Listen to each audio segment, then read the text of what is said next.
Hello there, I am Sriqui23 and I'm here with another console library video. This time I'll be going over my collection of Sega Saturn games.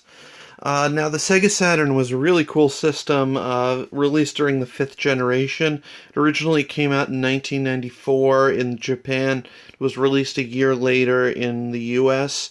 Unfortunately, the system, well, it did pretty well in Japan. It bombed hard in the US, and unfortunately, that means that the games for it tend to be super expensive, which is why I actually don't have many to show you in this video, but still, I'll show you the system itself. This is it. It's a CD-based system. Hold on. As you can see, um, it it has a 32-bit architecture to it. I don't know if you can see this, but in the back there's kind of a cartridge slot. This wasn't for games, rather it had a variety of uses. For one thing, you could stick memory cards into it and to sort of back up your saves. You could also plug in RAM expansions, which could help certain games run smoother. Uh, Nowadays, it's mostly used for like cheat devices. Like they released an action replay that'll plug right into this thing. Also, some games, notably the King of Fighters games that were released in Japan, they were released both on cartridge and CD, and the idea was that you'd have both in at the same time, and it would load off of both. That way, it would reduce loading times and improve performance. Um, One interesting thing about the Sega Saturn is that, unlike the PlayStation, it actually does not need a memory card to save. Instead, it has internal memory. Now, this isn't a hard drive like you might be used to. Instead, what it is basically a RAM chip kept alive by a battery. And much like you would see in a lot of cartridge games like The Legend of Zelda, for example. Um, but this does mean that I unfortunately have to replace the battery once every few years. It's a simple watch battery, so it's not that hard to replace. But it does mean that whenever that happens, I lose all my save data, unless I were to get a memory backup cartridge. Now, the system. Oh, also, I should probably mention that there in the back there was also a slot where you could potentially plug in an MPEG video card, but I believe only a few games used it, and they were only released in Japan. Now, speaking of Japan, um, if I want to expand my collection for the system, I'm probably going to have to end up dipping into the Japanese library.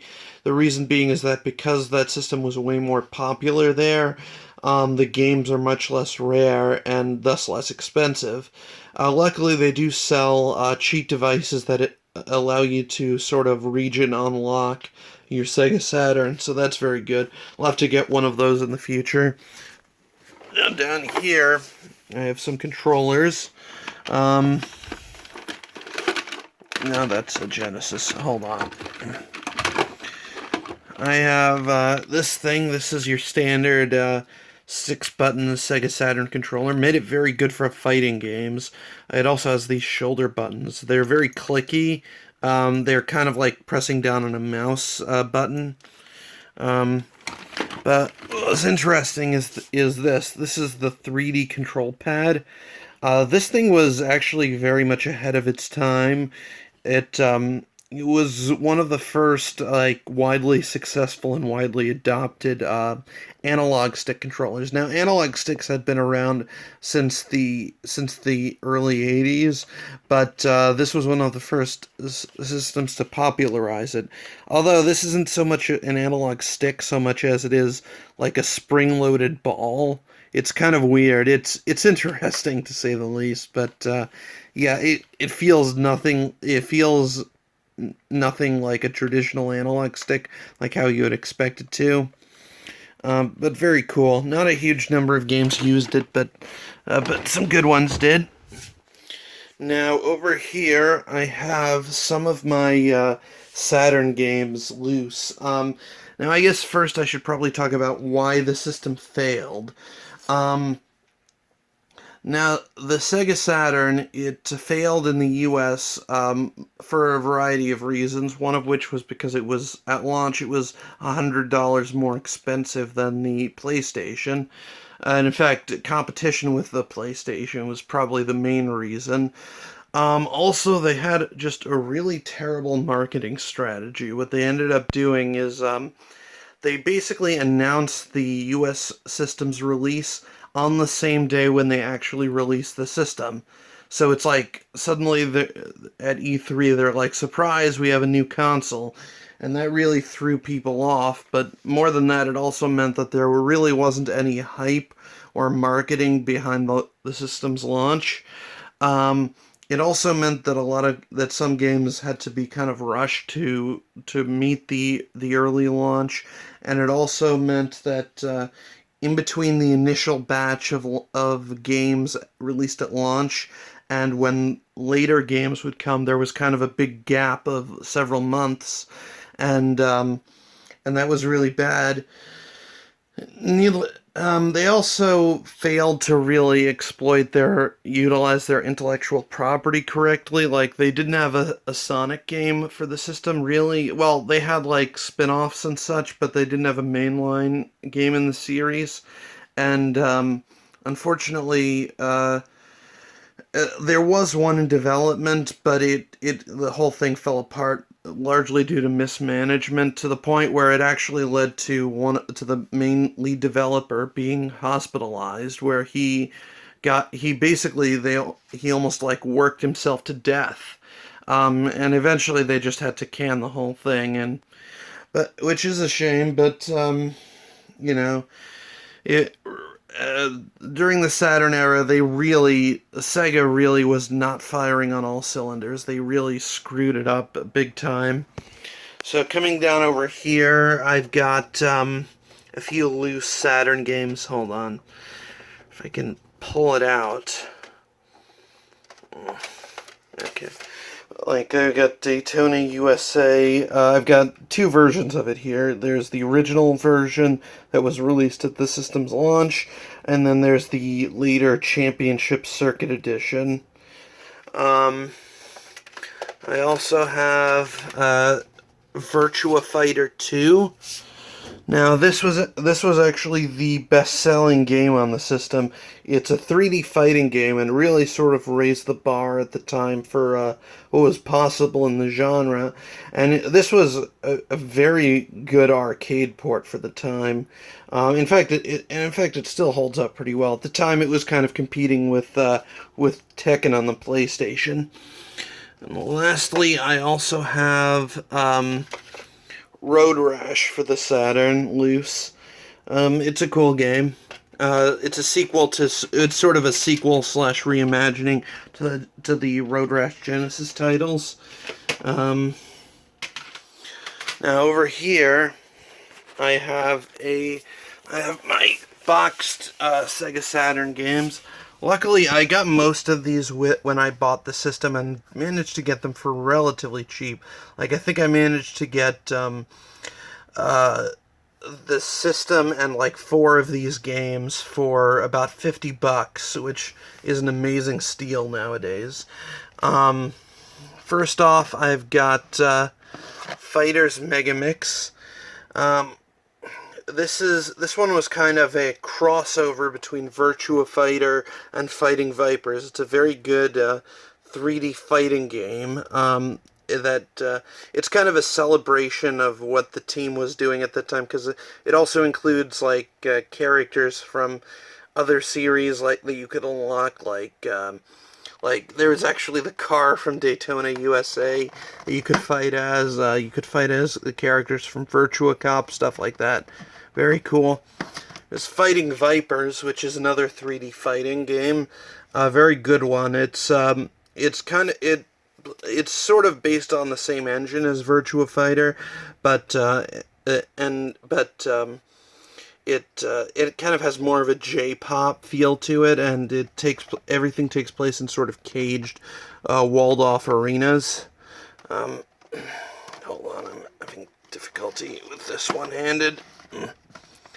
There's The Last Bronx, which This is a very good 3D weapons-based fighting game. Also, again, kind of based off of the Virtua Fighter engine, although this one deviates a bit more. It's actually very good, and it's actually kind of an early example of political satire in gaming, in that it was kind of meant as sort of commentary, in that when it was created, the Japanese economy was going through something of a bubble, and some people saw that it was going to burst, and they felt, oh, if we don't do something, then essentially gang violence is going to take over and stuff. It's interesting. Um, there's also Sega Rally Championship. This was actually one of the first rally games to be released, and it's a very good one. It kind of had some relatively realistic physics where every surface that you drove in responded differently. So if you drove on road, it was different from driving on dirt, and it's very good. A very excellent, faithful port of the arcade game. Also got Sonic 3D Blast. Now this one was also released on the Genesis, and this one was kind of released as kind of an apology for the fact that they didn't have a true 3D Sonic game on the system. This one is basically the same, but with better graphics. Like, everything's kind of cleaned up. And they added like 3D bonus stages. It's, I'll admit I'm not the biggest fan of this game, but it's interesting to have. I also have these two games that are in DVD cases. Now, it is cheaper to get Saturn games like this, which is why I generally do, which is why I sometimes do so, because, again, some of these games have just been going way up in price.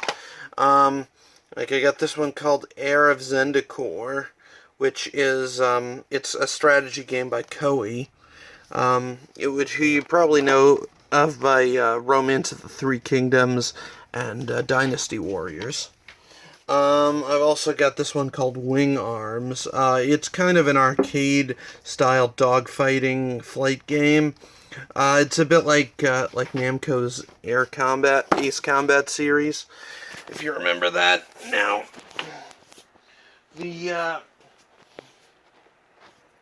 in terms of the most valuable games on my system, the most expensive in terms of value is Sonic 3D Blast, which is worth about $57, followed then by The Last Bronx, which is worth about $46, and Fighters Mega Mix, which is worth about $39.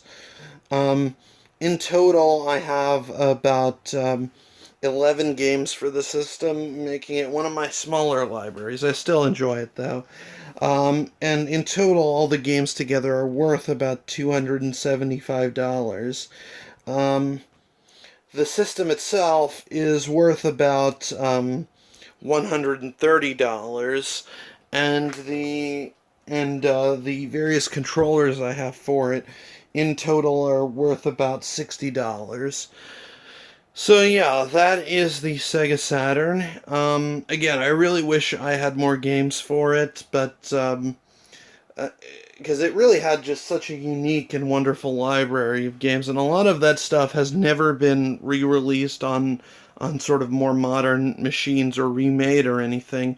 And on top of that, like, you can't even really emulate the system. Like, it's been getting, emulation for the Sega Saturn has been getting better over the years. It's certainly much better now than it used to be, but it's still a far cry from being fully accurate. So yeah, I just wanted to show you guys all that. I hope you enjoyed it. I hope you have a wonderful rest of your day, and please remember to like, comment, and subscribe, and I will see you guys next time. Take care. Bye.